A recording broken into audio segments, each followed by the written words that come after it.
അപ്പോസ്തല പ്രവർത്തനങ്ങൾ അധ്യായം 7. സ്തെഫാനോസിന്റെ പ്രസംഗം. പ്രധാന പുരോഹിതൻ ചോദിച്ചു, ഇതെല്ലാം സത്യമാണോ? അവൻ പ്രതിവചിച്ചു, സഹോദരന്മാരെ, പിതാക്കന്മാരെ, കേട്ടുകൊള്ളുവിൻ.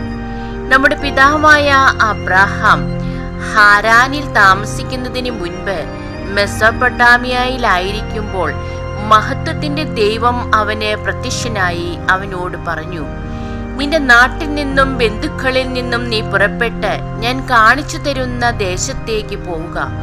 അവൻ കൽദായ ദേശത്ത് നിന്ന് പുറപ്പെട്ട് ഹാരാനിൽ താമസമാക്കി. പിതാവിന്റെ മരണത്തിന് ശേഷം അവിടെ നിന്ന് നിങ്ങളിപ്പോൾ വസിക്കുന്ന ഈ ദേശത്തേക്ക് ദൈവം അവനെ കൊണ്ടുവന്നു. എങ്കിലും അവിടുന്ന് അവന് ഒരവകാശവും ഒരടി സ്ഥലം പോലും കൊടുത്തില്ല. എന്നാൽ ഈ ദേശം അവനും പിൻതലമുറയ്ക്കും അവകാശമായി നൽകുമെന്ന് അവന് സന്താനമില്ലാതിരിക്കുമ്പോൾ തന്നെ അവിടുന്ന് വാഗ്ദാനം ചെയ്തു.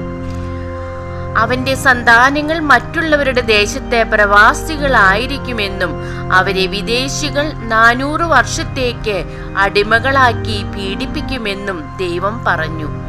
ദൈവം വീണ്ടും പറഞ്ഞു, അവർ സേവിക്കുന്ന ജനതയെ ഞാൻ വിധിക്കും. അതിനുശേഷം അവർ പുറപ്പെട്ട് ഈ സ്ഥലത്ത് വന്ന് എന്നെ ആരാധിക്കുകയും ചെയ്യും. പിന്നെ അവിടുന്ന് അവനുമായി പരിച്ഛേദനത്തിന്റെ ഉടമ്പടി ചെയ്തു. അബ്രാഹത്തിൽ നിന്ന് ഇസഹാക്ക് ജനിച്ചു. 8-ാം ദിവസം അവനെ പരിച്ഛേദന ചെയ്തു. ഇസഹാക്കിൽ നിന്ന് യാക്കോബും യാക്കോബിൽ നിന്ന് 12 ഗോത്രപിതാക്കന്മാരും ജനിച്ചു. ഈ ഗോത്രപിതാക്കന്മാർ അസൂയ കൊണ്ട് ജോസഫിനെ ഈജിപ്തുകാർക്ക് വിറ്റു. എന്നാൽ ദൈവം അവനോടുകൂടെ ഉണ്ടായിരുന്നു. അവിടുന്ന് അവനെ എല്ലാ ദുരിതങ്ങളിൽ നിന്നും സംരക്ഷിച്ചു. ഈജിപ്തിലെ രാജാവായ ഫറവോയുടെ മുമ്പിൽ അവനെ സമ്മതനും ജ്ഞാനിയുമാക്കി. രാജാവ് അവനെ ഈജിപ്തിന്റെയും തന്റെ ഭവനം മുഴുവന്റെയും മേൽ ഭരണാധികാരിയായി നിയമിച്ചു. അങ്ങനെയിരിക്കെ ഈജിപ്തിലും കനാനിലും ക്ഷാമവും വലിയ കഷ്ടതയുമുണ്ടായി.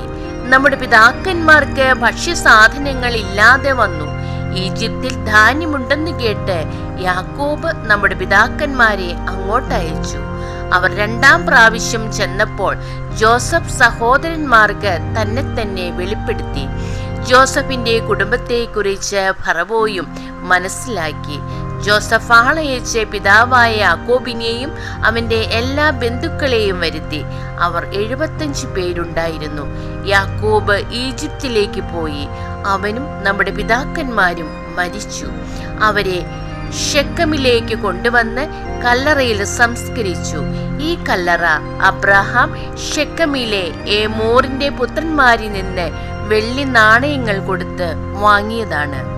അബ്രാഹത്തോടെ ദൈവം ചെയ്ത വാഗ്ദാനം പൂർത്തിയാകാറായപ്പോൾ ഈജിപ്തിൽ ജനം വളർന്നു പെരുകി. അവസാനം ജോസഫിനെ അറിയാത്ത ഒരു രാജാവ് അവിടെ അധികാരത്തിൽ വന്നു. അവൻ നമ്മുടെ വംശത്തെ വഞ്ചിച്ചുകൊണ്ട് പിതാക്കന്മാരോട് ക്രൂരമായി പെരുമാറി. ശിശുക്കൾ ജീവിക്കാതിരിക്കാൻ അവരെ പുറത്തേക്കെറിഞ്ഞു കളയുന്നതിന് നിർബന്ധിച്ചു. ഈ കാലത്ത് മോശ ജനിച്ചു. അവൻ ദൈവത്തിന് പ്രിയങ്കരനായിരുന്നു. 3 മാസത്തോളം പിതൃഭവനത്തിൽ അവൻ വളർന്നു. പുറത്തെറിയപ്പെട്ട അവനെ ഫറവോയുടെ പുത്രിയെടുത്ത് സ്വന്തം മകനായി വളർത്തി. ഈജിപ്തുകാരുടെ എല്ലാ വിജ്ഞാനവും മോശ നേടി. വാക്കിലും പ്രവൃത്തിയിലും അവൻ കരുത്തനായിരുന്നു. അവന് 40 വയസ്സ് തികഞ്ഞപ്പോൾ തന്റെ സഹോദരനായ ഇസ്രായേൽ മക്കളെ സന്ദർശിക്കാൻ അവൻ അഭിലഷിച്ചു. അവരിലൊരാൾ ഉപദ്രവിക്കപ്പെടുന്നത് കണ്ട് അവൻ സഹായത്തിനെത്തി. ഈജിപ്തുകാരനെ അടിച്ചു വീഴ്ത്തി ഉപദ്രവിക്കപ്പെട്ടവനു വേണ്ടി പ്രതികാരം ചെയ്യുകയും ചെയ്തു.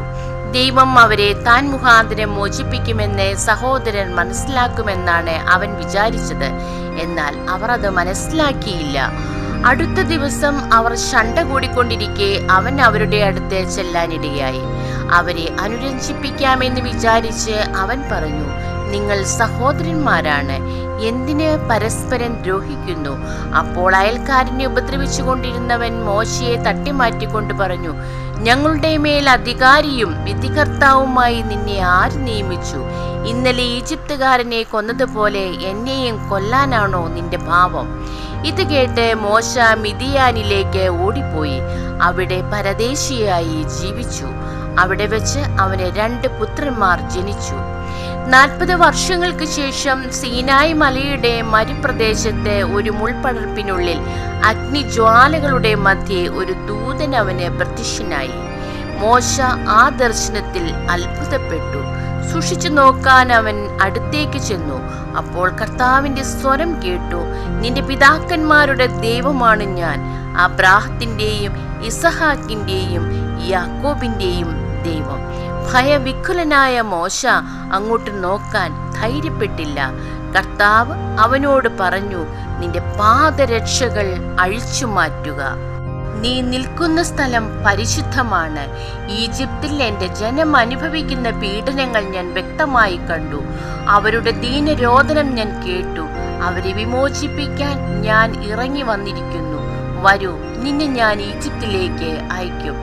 ഞങ്ങളുടെ മേൽ അധികാരിയും വിധികർത്താവുമായി നിന്നെ ആര് നിയമിച്ചു എന്ന് പറഞ്ഞ് അവർ നിരാകരിച്ച മോശയെ തന്നെ മുൾപടർപ്പിൽ പ്രത്യക്ഷനായ ദൂതൻ വഴി ദൈവം അവരുടെ അധികാരിയും വിമോചകനുമാക്കി അയച്ചു. ഈജിപ്തിലും ചെങ്കടലിലും 40 വർഷം മരുഭൂമിയിലും അത്ഭുതങ്ങളും അടയാളങ്ങളും പ്രവർത്തിച്ചുകൊണ്ട് അവൻ അവരെ നയിച്ചു. ദൈവം നിങ്ങളുടെ സഹോദരനിൽ നിന്ന് എന്നെപ്പോലെ ഒരു പ്രവാചകനെ നിങ്ങൾക്കായി ഉയർത്തുമെന്ന് ഇസ്രായേൽ മക്കളോട് പ്രഖ്യാപിച്ചത് ഈ മോശയാണ്. സീനായ് മലയിൽ വെച്ച് തന്നോട് സംസാരിച്ച ദൂതനോടും നമ്മുടെ പിതാക്കന്മാരോടുകൂടെ മരുഭൂമിയിലെ സംഘത്തിലായിരുന്നവനും നിങ്ങൾക്ക് നൽകാനായി ജീവവചസ്സുകൾ സ്വീകരിച്ചവനും ഇവനാണ്. നമ്മുടെ പിതാക്കന്മാർ അവനെ അനുസരിച്ചില്ല. അവർ അവനെ നിരാകരിക്കുകയും ഉള്ളുകൊണ്ട് ഈജിപ്തിലേക്ക് തിരിയുകയും ചെയ്തു. അവർ അഹറോനോട് ആവശ്യപ്പെട്ടു, ഞങ്ങളെ നയിക്കാൻ ദേവന്മാരെ നിർമ്മിച്ചു തരിക. ഞങ്ങൾ ഈജിപ്തിൽ നിന്ന് നയിച്ചു കൊണ്ടുവന്ന മോശയുണ്ടല്ലോ, അവന് എന്ത് സംഭവിച്ചുവെന്ന് അറിഞ്ഞുകൂടാ. അവർ ആ ദിവസങ്ങളിൽ ഒരു കാളക്കുട്ടിയെ നിർമ്മിച്ച് ആ വിഗ്രഹത്തിന് ബലിയർപ്പിച്ചു. സ്വന്തം കരവേലകളിൽ അവർ ആഹ്ലാദ പ്രകടനം നടത്തി. ദൈവം അവരിൽ നിന്ന് മുഖം തിരിക്കുകയും ആകാശ ശക്തികളെ ആരാധിക്കാൻ അവരെ കൈവെടിയുകയും ചെയ്തു. പ്രവാചകന്മാരുടെ പുസ്തകത്തിൽ ഇപ്രകാരം രേഖപ്പെടുത്തിയിരിക്കുന്നു, ഇസ്രായേൽ ഭവനമേ, 40 വർഷം മരുഭൂമിയിൽ നിങ്ങൾ എനിക്ക് ബലിമൃഗങ്ങളെ നൽകുകയോ ബലികൾ അർപ്പിക്കുകയോ ചെയ്തിട്ടുണ്ടോ? ആരാധിക്കാനായി നിങ്ങൾ നിർമ്മിച്ച ബിംബങ്ങളായ മോളോക്കിന്റെ കൂടാരവും റോംഫാ ദേവന്റെ നക്ഷത്രവും നിങ്ങൾ ചുമന്നുകൊണ്ട് നടന്നു. ബാബിലോണിലും അപ്പുറത്തേക്കും നിങ്ങളെ ഞാൻ നാടുകടത്തും. മരുഭൂമിയിൽ നമ്മുടെ പിതാക്കന്മാർക്ക് ഒരു സാക്ഷ്യ കൂടാരമുണ്ടായിരുന്നു.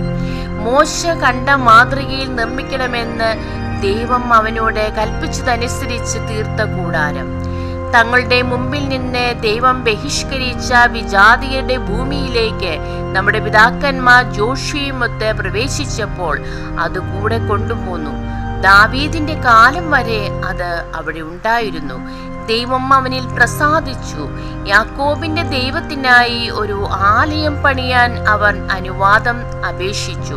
എങ്കിലും സോളമനാണ് അവിടത്തേക്ക് ആലയം പണിയിച്ചത്.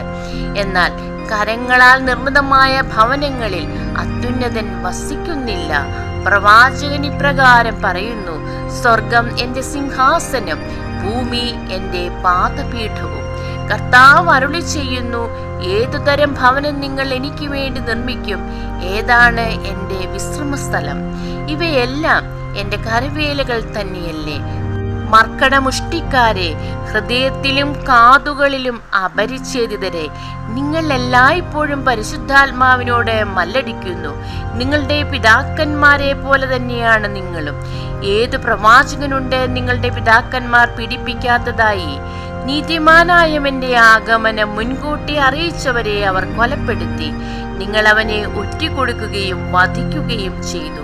നിങ്ങൾക്ക് ദൈവദൂതന്മാരിലൂടെ നിയമം ലഭിച്ചു, എങ്കിലും നിങ്ങളത് പാലിച്ചില്ല. സ്തെഫാനോസിനെ വധിക്കുന്നു. അവർ ഇത് കേട്ടപ്പോൾ അവന്റെ നേരെ കോപാക്രാന്തരായി പല്ലുകടിച്ചു. എന്നാൽ അവൻ പരിശുദ്ധാത്മാവിനാൽ നിറഞ്ഞ് സ്വർഗത്തിലേക്ക് നോക്കി ദൈവത്തിന്റെ മഹത്വം ദർശിച്ചു.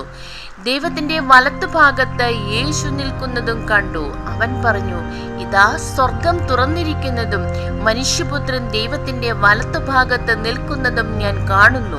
അവർ ഉച്ചത്തിൽ ആക്രോശിച്ചുകൊണ്ട് ചെവി പൊത്തുകയും അവന്റെ നേരെ ഒന്നാകെ പാഞ്ഞടുക്കുകയും ചെയ്തു. അവർ അവനെ നഗരത്തിന് പുറത്താക്കി കല്ലെറിഞ്ഞു. സാക്ഷികൾ തങ്ങളുടെ വസ്ത്രങ്ങൾ സാവൂൾ എന്ന ഒരു യുവാവിന്റെ കാൽക്കൽ അഴിച്ചുവെച്ചു. അനന്തരം അവർ സ്തെഫാനോസിനെ കല്ലെറിഞ്ഞു. അപ്പോൾ അവൻ പ്രാർത്ഥിച്ചു, കർത്താവായ യേശുവേ, എന്റെ ആത്മാവിനെ കൈക്കൊള്ളണമേ. അവൻ മുട്ടുകുത്തി വലിയ സ്വരത്തിൽ അപേക്ഷിച്ചു, കർത്താവേ, ഈ പാപം അവരുടെ മേൽ ആരോപിക്കരുത്. ഇത് പറഞ്ഞ് അവൻ മരണനിദ്ര പ്രാപിച്ചു. ദൈവമേ, സ്തുതി അങ്ങേക്ക് യോഗ്യമാകുന്നു.